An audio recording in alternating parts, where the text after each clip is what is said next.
How to recover deleted stories on Facebook. First of all, head over to your application Facebook and make sure you are logged into your account. Tap on this three horizontal line at the top right.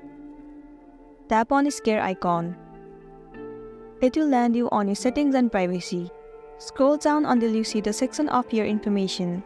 Under your information, you will get to see the option of download your information. Head over to it. Tap on request download. Right here, click on select type of information.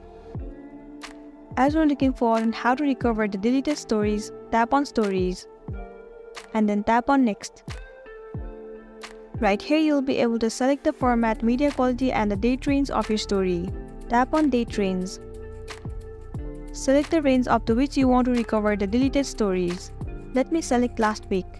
Tap on save. Likewise, you can select the format and the media quality of your story. Once it is done, tap on submit request at the bottom.